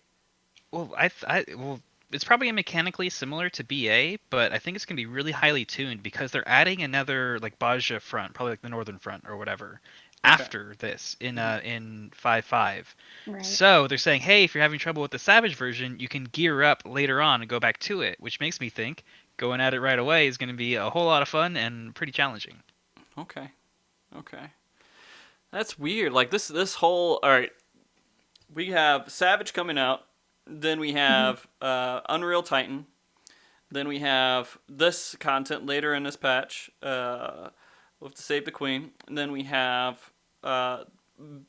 most likely an Ultimate just within 3 months later. Yeah. That's some heavy rating content, more than we've had in a year. So it's because we haven't had anything in like a year. We haven't had any rating content in like a year outside of like the Shiba Unreal, I guess, because last raid tier was released in like February, and then after that there was no ultimate in the 5.3 patch. I don't know. This is weird. I've never been this like ready for difficult content in Final Fantasy 14. I always like, it's a casual game. This is not going to be casual. It's really backloaded, this expansion, because they took what they had in the middle of Stromboli and put it at the end, basically, with the ultimate. Did you call it Stromboli? Yeah, it's Stromboli. Okay, it's good. Keep going. Yeah. So it was at the end. And then, so they moved the ultimate away, and then they also had BA at the end, which is a nice little like cherry on top of last expansion. But now the BA is a little bit forward, and the ultimate's further back, so it's really like backloaded in this expansion. Yeah, I feel like the last few months are going to be like this. Like we have such a bad drought right now with content, but I feel like the last this patch is going to bring in the whole new rating tier, so we're all going to be busy with that for a while, and then we have 5.5 that we're probably going to get 3 or 4 months down the road, COVID pending and all that, and if there's the new ultimate that comes with that, we're just going to have like content overload up until 6.0 probably, which will be kind of exciting, I guess, for a lot of us who might have dropped out or left the game because there hasn't been anything for the last 6 months. Yeah. Guilty. Yeah, no, you and me both. A lot of us, I think, Among Us and very many other things have taken up a lot of time. But, okay. And then, instead of FanFest, we're getting the, what do they call it? The 14-hour announcement stream? Yeah, the announcement information dump. Yeah, announcement showcase. Broadcast that's happening at the same time as the showcase because they want to watch it together with us or something. Basically, like, gonna be their FanFest substitute. Yeah, that's my assumption. That's what it sounded like. I'm hoping that's when they announce 6.0, and I'm sure it has to be. It has to be. Yeah. With the timeline, because they'll probably announce 5.5 and 6.0 at the same time, I guess, because 5.5 would be shortly after. Yeah. Yeah, that would make sense. And so they would release all the information, and like they're just doing it in one sitting, right? They're not 2 events, like 2 days or anything. It's just one. Yeah, it's one sitting. Okay. The time is so rough. And like I'm in Japan, so I'm typically lucky. Like the servers go up when it's like dinner time. The live letter starts at 8 p.m. Like it's great for the most part. But this stream is starting at 10:30 p.m. and is going to 12:30 the next day. I feel like they're catering more to NA and EU than they are to the Japanese player base. So it makes me think that the exciting stuff is going to happen at the very beginning and at the very end, and then all the crap is going to be in the middle. The crap? Excuse me, all the non-hype developers. I mean the non-reactionary stuff, I get it. Yeah. Sorry, not crap. I love believe you 14. call it I love Square. I was part of that crap sorry. last time. I'm sorry. The non-reactionary stuff that you can't make YouTube videos on. I don't know. Oh, that's fair. But yeah, I'm curious how that's going to turn out. I'm sad. I'm really sad because FanFest has been a part of my life since they did the first one. I was looking forward to going to my first FanFest this year. Yeah, this one was going to be on my birthday. This was going to be the ultimate birthday party, and they took it away from me. They canceled my birthday party. So when I went to Paris for the FanFest over there, it was on my birthday. And they sung "Happy Birthday" to me on stage, and it was the most awkward thing that I've ever experienced. It's like all your name days come at once. Yeah. It was like that. But that being said, it was one of those. I don't know. It was great, man. I really hope that we get the next one. It's going to be 2 years. It'll be 2 years before the next chance of a FanFest, isn't it? Yeah, it's going to be 2022. I hope they do something kind of maybe a small one-ish, They might do a media event, but I don't know how they would do it. Just like a little meetup convention. Yeah. I really want to go. With proof of vaccine. Yeah, you bring proof of vaccine and you can attend. Yeah. I feel like once the COVID stuff dies down, I feel like that would be something that would be more community like based though. Like the community is like, all right, we're gonna hold a like mini gathering here at this weekend this time, and You know, that would I don't be know. interesting if they could find some representatives in some areas to hold like little Small community get-togethers. meetups. Yeah, and just do like these community meetups, like a couple like West Coast and East Coast and the U.S., a couple in Japan, a few places in EU. And they would just have to kind of bounce between it. And it's just meetups and hang out. I mean, honestly, Vegas was such a great destination because it was just everybody drinking and gambling when the event wasn't happening. Even during the event happening, when the non-important middle stuff was going on, you know. The stuff, not crap. Crap. Uh-huh. But yeah, I miss it, and I just know that's the state of the world. But at the same time, I'm gonna be so old in 2 years, man. You know, I'm gonna be 35 in 2 years. Fuck, I'm gonna be right there with you, Frosty. Yeah, it's just like Jesus Christ. And then I'm a baby. Yeah, I'm baby. Yeah. I know, and it's okay. You know, it doesn't make me feel old. It's all right. But we'll see how that all turns out. I do hope that they have, maybe if things start to clear up by the summertime, they do some sort of media event and they bring in some people, and then there's some meetup or something, because that was pretty cool too. But I'll accept what they have, and we're gonna get. I already know during this event we'll get a trailer. Mm-hmm. Do you guys know? Do you have an idea what color it's gonna be? Gray. Gray? Gray. Because we had purple. What was Stormblood? Red. And then we had was it blue for Heaven's Word? Was that blue? The Japanese name was like Azure Skies of Ishgard or something like that. Okay. So green, maybe. Could be the green expansion. Yeah. No, I don't know. I mean, where are we even going with the story right now? That we don't have any idea, do we? Because this one wrapped up. Yoshi P told us that 7.0 is going to be on the moon. I'm going to hold him to that. So 6.0 has to be on the way to the moon, I guess. I don't know. We're building a rocket ship. Yeah. Just like Final Fantasy VII said. I don't know. Enough cutscenes and conversations have been had on the moon that, like, hey, it could be a thing. So that would be gray. So that would make sense. Yeah. I mean, this new patch story is gonna start setting it up, and in the trailer we had those like weird like alien spire things starting to show up. It's like some Independence Day shit's gonna happen. It's gonna be alien invasion. You're gonna get the country crop duster guy to fly into the alien ship and blow it up. Exactly. Oh, that movie. Anyways, so cool. We'll see how that turns out. Then probably Beastmaster, right? That's the other thing, and some 5.5 stuff. Ultimate will probably be announced then too. We'll have an idea of what Ultimate's coming up, which we all know what it's going to be, right? Do we? I know what I want it to be. We totally do. Yeah. Mog King.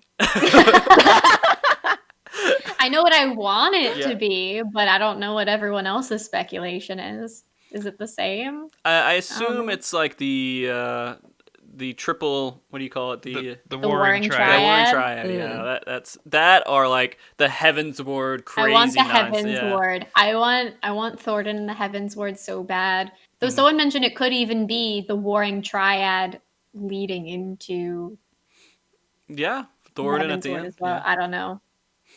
But also Nidhogg. Yeah, I'm tired of Could be dragons. We just need to... Dragons. I'm tired. We've had a lot of dragon stuff. We'll be okay. That's why Mog King is perfect. Yeah. That's the perfect one to piss off a lot of people. Where you have to fight each individual Moogle, and then you get Moggle with all the little Moogles. So many people hate that fight with like a I don't know hard why. passion. How can you be a true Final Fantasy fan and hate King Mog? I question All those the people. Moogles. It's not King Mog. It's the fight in general, I think. I think it's the annoyance of the fight. I don't know. Balana, what's your opinion on this? I think it would be Dragon Song War. You get Shiva, you get Oh, not again. No, we can... Shiva again, because they love rehashing Not content. again. Nidhogg, and Thoradin all together. Ooh. And Shiva this Or- time will wrap up with Nidhogg instead. Be like what if she went this way instead? Not help push Vagar or whatever. It's like she goes with the other dragon. And it's like Dark Shiva. Or it could just be Thoradin. They do like a Knights of the Round sort of thing. But That's what I really want. Is I want actual like full Knights of the Round. But Thoradin's Heaven's boys don't really Word have and like they don't really have too many mechanics to them, so I don't know what they could really do with that. Give them more mechanics. True. It's true. I mean, that's all you really got. They could easily make Thoradin into a ultimate fight with all the different knights and just overdo, like, not overdo it, but like actually go into detail of all the knights instead of just a quick, oh, he came down real quick and did a couple of moves, now he's done. That's kind of what Thoradin was. But it was a great fight. It just was not doing justice to the Knights of the Round overall, I think. But that's my opinion. They need to make it as long as the cutscene in Final Fantasy VII when you do the Knights of the Round summon. I barely remember it. I remember, I think I might have missed it the first time I played 7, then I went back and got it, and I was like, I felt like a badass every time I did it. You triple cast Knights of the Round, you go make a sandwich and come back, you know? Oh, well, they were really into those long cutscenes in 7 as well. I mean, when Sephiroth did his, like, meteor summon, what was that, like, a minute or two every single time? Yep. Oh, man. All right. And yeah, they did say that there could be they are doing it in a venue, by the way, in Japan. And there may And you be can some go local to guests. They want to do like a venue for like local people to attend, which would be cool. Shleb, I hope you make it. I want to so bad. My work might not let me travel though, Oh. because they're still not letting me travel. So Don't they usually do like a lottery for tickets for that sort of thing? yes, and Yep. it's super hard. Yeah. Japan To and get 'em. their lottery events. I love it and hate it. Like I love Yeah. Ichiban Kuji. Those are always so much fun. Yeah. But when it comes to like events, like come on. Well, and That just seems unfair. They do it for What- schools as well. what really sucked was the concert. I tried so hard to get tickets to the concert before they were like, "Oh, you don't have a Japanese service account. You can't do it through." I have a Japanese Square Enix account, but it doesn't have a Final Fantasy 14 service account on it. So when I went to go get my tickets, they were like, "No, you can't do that. Sorry." And I was like, "What the heck? I'm still giving you my money. My money's the same." Like, and they were like, "No, you can do it through the NA Square Enix store." And I was like, okay. By the time I'd gotten there, like tickets were unavailable or not, the website wasn't working. And I was like, well, I just wanted to go to the orchestra concert. Yeah. I play Final Fantasy. I do have a service account. It's just not a Japanese one. Like, Yeah, that's always goofy to me. I couldn't imagine having to like hope every fan fest that there's a chance I might need to go, because I'm really good at getting tickets. yeah. I've gotten really, really good at getting tickets. I've got them for every single one. Legitimately, like buying 4 tickets at a time, because I'm always like, I need it just in case, like, because they do invite people over for media and stuff, but just in case none of that stuff goes through, I'm going. Right? There's no way that I'm gonna miss it, and I seem to get it every time. I know it's usually kind of frustrating for a lot of people, but I'd rather that than hoping for a lottery. I feel like I can put some skill a little bit into it and maybe get one versus, not having any control over it. Hey, I thought I was pretty good at getting in line and getting those things, and then these new graphics cards came out, and it took me like a month and a half to get one. The only reason I got a PlayStation 5 is because Mike got 2 of them. Mr. Happy got two orders of it. And so he was like, I got a second one. I can let you buy that off of me. And that's the only reason I got one. I tried really hard to get a PlayStation 5 for a while. I mean, I was on the site and I would refresh it and it would show up. I'm like, I got it. And like all of a sudden my card was like, no, too many people are buying this. It looks fishy. It declines it. Yikes. There's like so many little things that happen that just made it impossible. I'm lucky I got one. Yeah. Anyways, I joined a bunch of Discords with like bots that would announce like when things started going on sale and like. Mario 64. That's the guy I followed to get all my Wario 64. That's the guy I followed for all my updates for it on Twitter, and now I just follow him because he puts sales up for everything, like when movies go on sale or whatever, and I'm like, okay, maybe I do want this Totoro art book, you know? Okay, so let's see. This is one thing you wanted me to bring up, Shleb, the emotes. Yeah. They're so cute. They're I so need the cute. girl one. It's so cute. So all right. So what emotes do they have? Act them all out, Shleb. I'm depending on you. They're grr. Okay, is that it? No, a grr. And then there's an apple one. So there's more food ones. You get Okay. to eat an apple. And then you get to have an onigiri or a rice ball. Okay. And then they have 2 painting ones. So it's from Surfer? Six, I think. Shadow. 6? That one. 6. And you have pink and blue, and you just and then there's paint on the ground. Mhm. And then you use the other one, which is like blue or pink, whatever one you use first. And then there's more paint on the ground. Yep. I All think right. that's it. That's I don't it. know. That's great. That's I don't great. know where the paint ones are going to come from, but I have a feeling the 2 eating ones are going to be Ishgard Restoration. Yeah. Because that's where the bread one came from, and it's just the same exact Yeah, emote burnt with bread. different foods.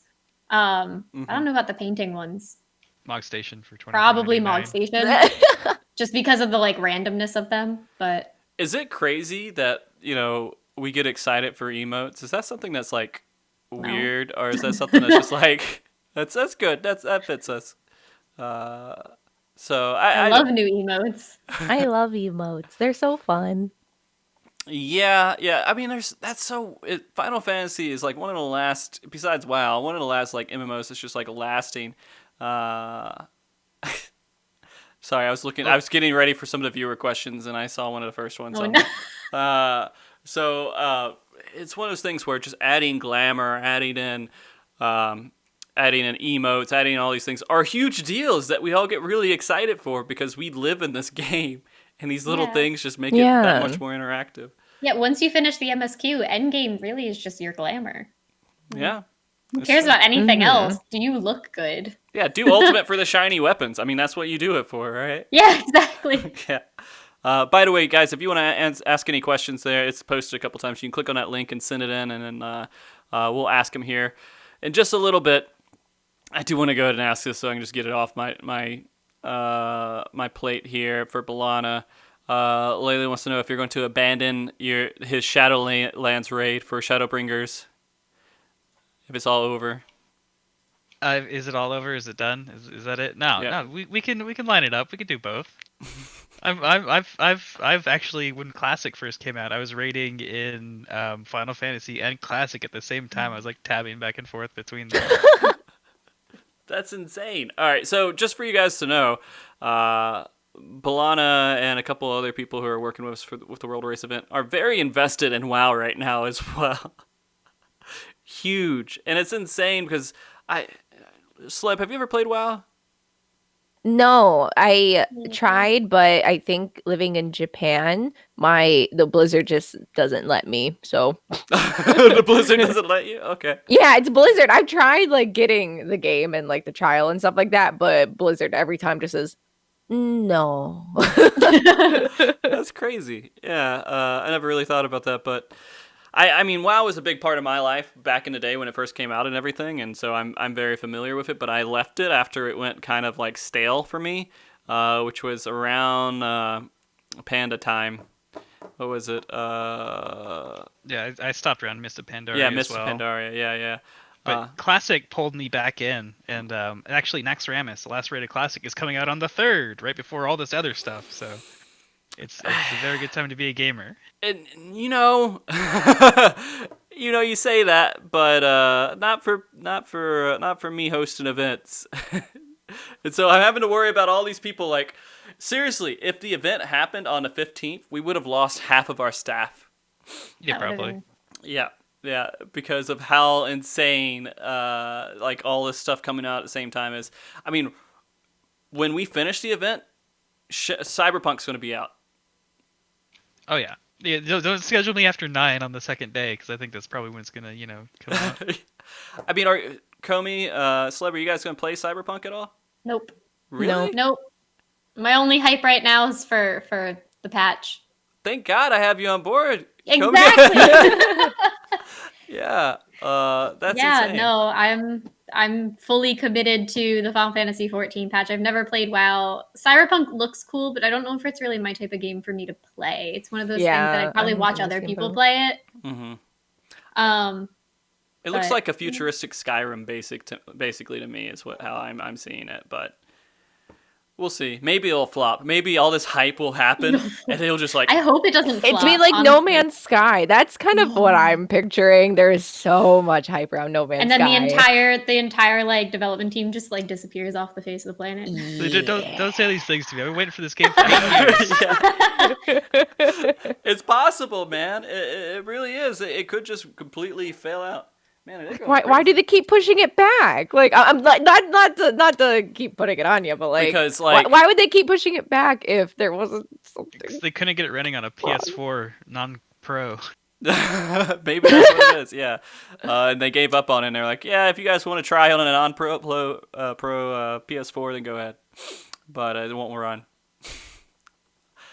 I'm excited because I feel like this game is actually going to be one of those that is going to give me that same feeling that I had way back in 2011 with Skyrim, just because it's supposed to be this open, crazy world. But maybe I'm wrong. Maybe it'll be like Death Stranding was, where I was so excited for Death Stranding. It was like going to be such a badass game for me, and then like the hype just died down, and when it came out, everyone was like, "It's all right." It's Walking okay, simulator. Yeah. Kojima Unleashed. Nobody was Yeah. telling him no. It was one of those games that like it never really got my attention when they were first announcing it, other than it was like, Yeah. oh, Kojima has his name all over it. But like, and then it came out and I was watching people play it and I was like, yeah, no, I don't care anymore. Yeah. It's not a game you can watch, I guess. Yeah, maybe it is a game that you can watch. I don't know. It's not one of those games that I thought was cool to look at, but the thing is, when Ritas comes up there and he's like, "Oh man, this is just like my TV show of riding on motorcycles and stuff," I'm like, "Really? Really? Is this supposed to be part of it?" And then they have all the monster drinks at the beginning of the game. I'm just like, Kojima, man, you got some good funding to get these actors on here. I see where all that money came from now. Anyways, okay, so this is the first time I've talked to two people who weren't excited for Cyberpunk or anything to do with WoW, so thank you guys both for giving me your opinions on that. Our lack of interest, yes. Yeah. Because Final Fantasy 14, the patch is going to be pretty heavy loaded, and I'm excited. Is there anything else about the live letter that you guys wanted to jump into at all? Fishing's not going to be as nerfed as I thought it was.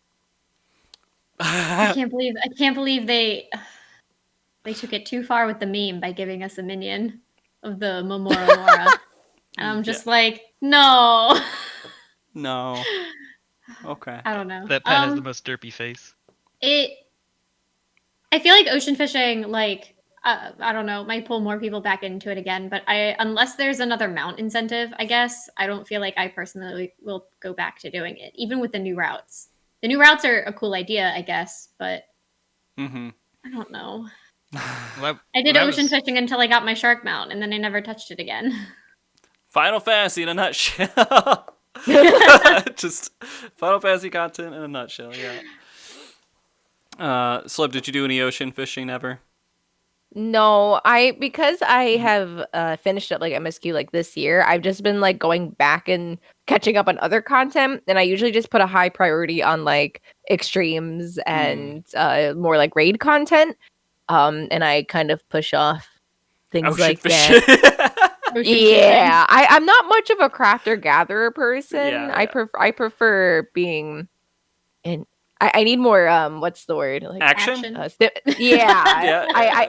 I have really bad attention problem, and I get so distracted, and if I'm not like stimulated, is that the word? If I'm not like that's feeling it, then I just just go on. Yeah. What? Big fishing's the true end game though. You have to like schedule your life around that. Like there'll be one window every like 3 weeks or whatever at 2 a.m. your time when the conditions are just right, going from this weather to that weather, and people have it all like planned out. And I thought they were going to be completely killing that with the fish eyes thing, but it's only for the big fish from ARR and Heavensward. So fishing isn't completely dead as the big end game. I kind of wish it was. I kind of do. I have so much respect for the like fisher mains who like really enjoy fishing and put all that time and effort into it. 'Cause like I can't do it. I have respect for crafters. If without them, I wouldn't have crafted gear because Yeah, I wouldn't be That's crafting. true. I mean, I have to a be lot of honest with respect you. for crafters in general Uh, and the gatherers. Crafting's so easy now, though. It's I'm all It is sure. easy press a now, but like macro. I'm still bad at it. I'm bad at have- being interested in it. I have a full like I had when the last like crafting tier came out, I had a full like brand new crafting set of the highest eye level, and like I still couldn't do shit because I didn't have any of my overmelds, I guess. And it was like, here's all these cool recipes, and I was like, yeah, I'm gonna make my own raid food. No, I can't. I don't have the ability to. Oh, the new melding thing is going to be huge. For World Prog. Yeah. Okay, so Yeah, what's it the is. new melding thing? I missed it a little bit. So It you basically know, speeds you through. yeah. So you know how if you're trying to get that 5% meld, you sit there for an hour, like trying to cram that one materia in there. Now you just press it and it'll blow up 100 materia instantly and put it in. It'll tell you how Or- many materia it spent until you got Yeah. the successful one. But it's just done in one quick click. It'll be so much faster. So teams are going to be getting their pentamelded crafted gear probably like by the second fight. Yeah. Yeah. By the way, for people who aren't familiar with World Prog, you have like teams of people back there actually crafting. Like that's a whole like we need to have a discussion on World Race crafting because it's pretty intense. Them getting all that stuff ready to go for everybody. Get Mal on for that. Yeah. I probably need to. Maybe that will be a segment in the show that we do. So I guess it would be a good time to tell everybody a little bit of updates on the World Race stuff. And I'm sorry, Shleb, Yeah. you're not involved with a lot of it, so you're sitting here like, what It's the- okay. Yeah. But we have a ton of people involved so far. Commentators, I can go ahead and let you know a handful of them. We have Balana as one. We have Komi as one, and Komi's actually going to be streaming and helping with that as well. Yeah. And then we have Hilmi Harry, we have Layla, we have Miyuni. Shit, I need to go back to my list. I can't change my Discord. I can't go to it. Why am I forgetting everyone? And we've got 36 people in the planning Yeah, Discord now. So Yeah, we have mods. We have all this. God, my mind went blank. Oh, we have Liffy, who's like a WoW commentator, who's coming over to help us out. We have We have Jess. Ethis in here too. Ethis is in there. We plan to have Ethis on there as well. Hold on, I actually have this all set up on my schedule that I've been working on. I can just go there. I don't have to move my Discord. We have Miss Rogue Flame. Miss Rogue, yeah. Yeah, Miss Rogue. And then we have Winlog on. We have Pukajitsu. We have Kasu, who's helping us with streaming. We have Krev is coming on for a little bit. Nimic's coming on as well. Fold. Can't forget Fold. A lot of really cool people. A lot of amazing people are helping out with that. And then we also have Sophie's helping out with moderation. Some of her mods are coming in as well. We have a huge team that we're working with, and we have this really cool technology that hopefully will make the streams not go down and be pretty seamless. Of course, there might be some issues, but we'll see how that works out. This is the first time that we've ever done this. And, well, I mean, Grassroots kind of done it. We've worked with Method before, but of course we're not working with Method now. But we're doing it for Child's Play, which if you guys aren't familiar with Child's Play, a lot of people, by the way, if you Google Child's Play, you're probably going to see Chucky references because that's just the movie Child's Play. But it's an organization that helps bring technology over to children that are in hospitals as well as domestic abuse victims. And so it's pretty cool. Pretty cool. And everybody's doing this out of charity. No one's getting paid for it, which I'm amazed we were able to find so many people who are willing to help out with that. So I want to... It's going to be a fantastic event. Yeah. And we will start at 1 a.m., 1 hour before servers come up, PST, 1 a.m. PST. And we'll have a little bit of a pre-show, then we'll go into it. And we're going to talk a lot more about it next week, because next week is going to be a show dedicated to discussing the World Race. So we'll go into a lot more details then.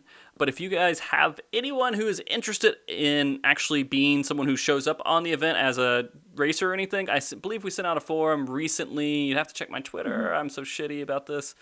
I don't know if I have it anywhere. I think I actually can pull it up. 1 second. Sorry, guys. That's okay. Take your time. I'm the worst. I'm the worst, but I want to make sure I get this out there. So if you have a team that is going to be doing any kind of racing at all and you're okay with us showing you on the stream, go ahead and fill out that form and then we'll go over it. But I think that's it. We will have a lot of more announcements next week with that. And I totally broke that from the conversation for Live Letter because I figured we were done with it. I don't know if there's anything else to talk about with the Live Letter, to be honest with you. Can you think of anything? We covered the majority of it, especially with the materia melding at the end. That's going to be really exciting. Yeah. Oh, we missed. They're adding another quest for role quests. Oh, if you've yeah. already, Yeah. they threw that in at the very end. Yeah, but you have to do Warring Triad. Yeah, Yoshi P was like, "Oh yeah, I forgot to mention this thing. Yeah, you have to do Warring Triad." Yeah. By the way, I don't know how that connects, but I guess we'll see. Yeah. We'll see how all that works out. Why would they do that though? I don't know. That's such a curveball. Yeah. It's got to be some like 6.0 looming thing dealing with what was Ukuthinki or whatever, the kid in the white robe. I forgot about that kid. Yeah. The little kid everyone forgets about all the time. Yeah. We'll see how that works out. I do want to let everybody know, and I have a video after this too that will say it again, but I want to let everyone know that all the Twitch revenue and everything from this and Patreon is all going to Child's Play, starting from now until the end of December. So anything that comes here will go straight to that charity, and I will go ahead and get that over there when we do it.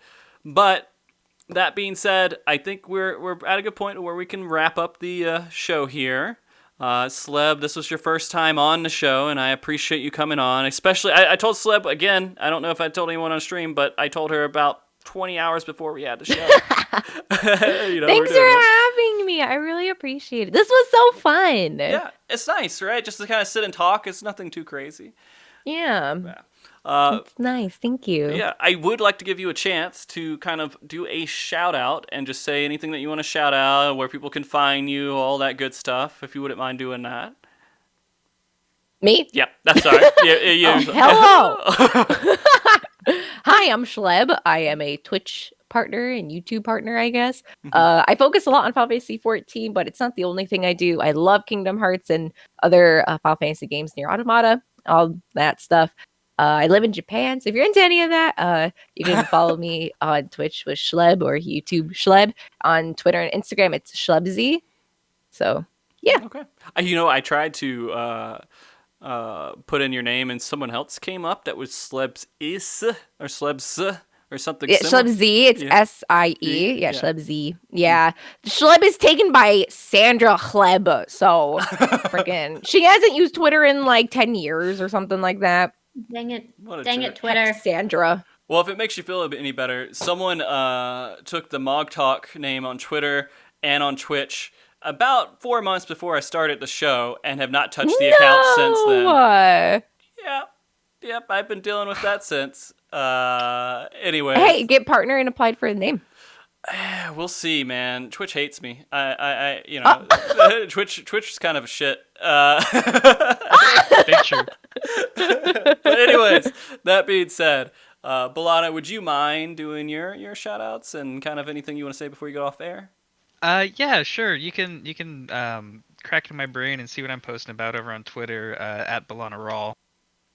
With a little link in the chat. There you go. Yeah, and you didn't get timed out either. Nice. Yeah, because you actually gave me mod back. Yeah. But outside of that, just big shout out to Frosty. He's busting his ass for this world race thing, Yeah. and I think it's all gonna come together. It's gonna be amazing. So thank you so much, Frosty, for doing all this for the community. You're the hero we need but don't deserve. Shut up. Yeah, we'll see. It'll come December 8th, and everything's just gonna blow up and fall apart, and stream won't even happen. We'll see.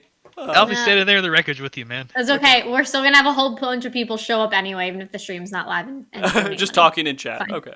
Yeah, It'll we'll work out. just all chat together in the chat while we wait. Yeah, while I'm sitting there and all next episode of MogTalk, I have no hair. And it's like it's like the worst thing. Anyways, Komi, if you wouldn't mind doing yours as well. Oh yeah. So everyone knows me as Komi, but a lot of people forget that I'm associated with a different name. I go by Fandoms Light on Twitch and Twitter. And like Shleb, I mainly focus on Final Fantasy 14, but I have a huge love for JRPGs in general. So we do a lot of variety content with that stuff on the side. But yeah, so if any of you are into that, or if you're just new players to Final Fantasy, definitely come on over and check it out. Yeah. And please follow everyone that's been on the show today. They're all awesome for coming on and talking here with everybody. And with Live Later, it's always rough because it happens the day right before the show. And so we're like, is it going to be even worth talking about? Like, are they just going to do triple triad for 3 hours? We don't know. And so we try to be a little bit fluid with those shows. Next week, though, is going to be our World Race show where we will be talking about the event in its entirety and pretty much everything else that's going on with the race and the teams that are going to be out there. It's going to be a busy week for me. Hopefully, it's going to be a cool show, and it's going to be a cool event. Stick around for that. And I also want to do my personal shout-out. Thank you, everybody on the show. You guys are wonderful, best people in the world. No one's better. Just want to make sure you know that. And then, no, you. Thank you, everyone in chat who came today. Thank you, everyone who supported the stream. Again, all this stuff's going to go to Child's Play. We're going to make sure it goes to charity. And then thank you, Karara, for putting up with me, my wife, and allowing me to do these shows every weekend and not hating me for it. And also, thank you very much to Andre Kane, who helps with the intro and closing music that we do on the show. Before you guys all go anywhere, though, I do have, of course, our Patreon video that I'm trying to do at the end of every single show now. So stick around for that. There's some more information on that. And then when that's all over, credits are over, it'll say, see you next week. Then you can leave. But actually, no, you can't leave then either because we're going to do a host. All right, guys. Thank you very much. Until next time. Bye. Everybody say bye and wave. Bye. Bye. Not on my future. Our future. I want to see what tomorrow will bring. Damn it all! Enough of this. Power of darkness, answer my call!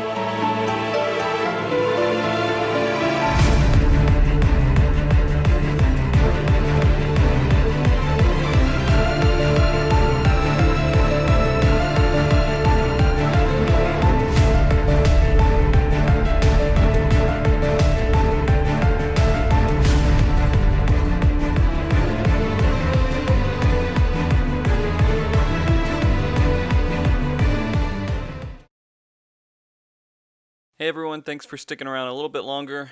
Some crazy news about Triple Triad. Maybe one day we will see some news about Chocobo racing. We're not sure. Anyways, here's my dedicated time to say thank you to people with either too much money or just like hearing me say their name on stream. This video is part of an incentive on our Patreon as a personal thank you to those who support on a certain tier. Of course, I hijack it and talk about other things such as the World Race, which is happening in about 10 days or so. Due to the support we receive on Patreon, we're able to purchase some certain technologies that will help make the event happen. So thank you to everyone who has supported here and there. I will also note, starting in December, anyone who provides any revenue to this Twitch channel, our Patreon will go directly to the charity. Since everyone involved in doing this event is not getting any pay for it, I wanted to make sure that this channel doesn't receive any extra revenue from the event at all, and it all goes towards what we're trying to support, which is the charity Child's Play. All right, now that being said, I also want to personally thank those who make this video possible. It's Antonio, is one of those people who has been a longtime supporter of the channel and is actually going to help track clears for the event. Then there's Super Miu, who is also generously supporting the channel, and he actually works on developing the Teamcraft website, which is an excellent source for crafters. Ak Morning supports the show at this tier as well, which is another great website which is geared towards PvE content. They will also be helping provide a commentator for the event. And last but not least is Tag, someone who has been moderating the chat, who will be moderating chat for the event, and is another great supporter of the show. He's actually going to help a bit with filtering questions on the show as well. With all that being said, I figured you guys are tired of seeing me play instruments poorly, so as that little bonus extra something, we're going to do something different. You get to see my dog play with laser pointer. Hey, Autumn. Autumn. Go. Run around for people. Go crazy. Go crazy. Look at it. You're not going crazy. There you go. There you go.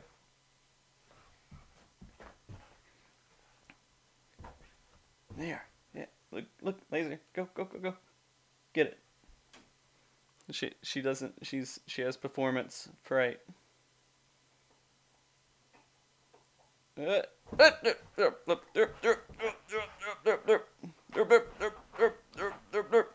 Okay. Thank you everyone for sticking around, and hopefully we'll be here next week to talk about the World Race in an entire show. And stick around for the credits, and we will do a host shortly after. Thank you. Bye.